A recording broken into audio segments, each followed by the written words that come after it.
Keyingi savol, uyda kim главный? Beksit akamlar. Yo'q. Bizda oilamizda ozgina boshqacharoq deb o'ylaymiz. Bizda uylanganimizda sразу kelishib olganmizda Shirin bilan. Qanaqadir ham biznes ikkita odam yoki uchta odam hamkorlik qilayotganda, qanaqadir ham сделка qilmoqchi bo'lganda deal breaker degan narsa borda. Ya'ni bu nima problema bo'lsa ham, shu bitta problema bor, главный problema. O'sha agar bo'lib qolsa, сделка bo'lmaydi. Bize o'sha uylanishdan oldin ham bir-birimizdan deal breakerlarimizni so'rab olganmiz. Misol uchun menda xohlardim xotinim rivojlanishini, chunki men har doim постоянно anaqalar kurslarga borib o'tiraman, yangi narsalar o'qiyman, tam product management bo'yicha, tam marketing, sales, boshqa narsa bo'yicha har doim o'zimni rivojlantirishga harakat qilaman.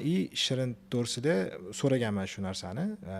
Men aytganman unga, xotinim uyda o'tirsa ham, xohlamayman uyda o'tirishni, lekin uyda o'tiraman deb aytadigan bo'lsa ham o'zim ustida ishlash kerak, chunki men xotinim bilan vaqt birga o'tkazadigan bo'lsam, ikkalamizga yoqish kerak deganman-da.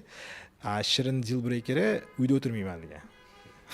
Ya'ni to'g'ri kelib qolgan. Emas, endi rivojlanaman degan bo'lgan, chunki men erga tegishimdan oldin ham o'sha proyektlarim bo'lgan, o'zim har doim o'qib, razviyatsiya qilib yurardim. Lekin bitta narsani aytib berishim kerak. Beksit akam nimaga unaqa zaпрос bo'lgan ularda? Chunki Beksit akam oylarini ko'rsanglar, hamma narsani tushunasizlar. Oyjon juda ham aktivniy, hech qachon uyda o'tirmaganlar. Ular pediatr, 16-korporatsiyada ishlaganlar. Da, kandidat nauk.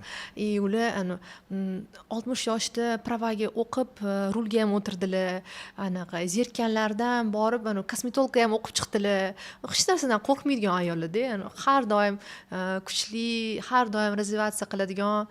O'shaning uchun deb o'ylayman, uyda shunaqa narsani ko'rganlar uchun ular ayollarda ham shunaqa oyimlarda ko'p anaqalarimiz bor, hikoyalarimiz bor ular to'g'risida. Oyimlar birinchi marta anaqaga rulga o'tirganlar, Dubayda o'tirganlarda, anaqa bir oydan keyin yo'l topolmasdan Abu Dhabiga ketib qolganlar. Keyin ukam qarashib olib kelgan uyga ularni. Men misol uchun boshqa odam bo'lsa, shunaqa qo'rqib 3-4 soat aylanib yurgandan keyin boshqa mashinaga o'tirmayman deydi. Oyimlar sразу ertasiga ketganlar. Oyimlar juda ham anaqalar.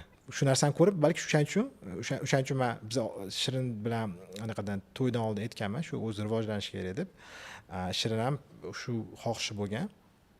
O'shaning uchun hozir misol uchun bizda oilada qanaqadir problemalar bo'lsa, biz uchun kichkina, chunki ular deal breaker emasda. Mana Shirin ertadan kechgacha ishlaydi, bolalarga qaraydi. Agar misol uchun uyda ovqat qilmasa, menga bu norm. Ya'ni zakaz qilishimiz mumkin, restoranga borib ovqatlanishimiz mumkin. Men majbur qilmayman uni qanaqadir ishlar qilishga, chunki men uchun главный narsa bu xotinimning rivojlanishi.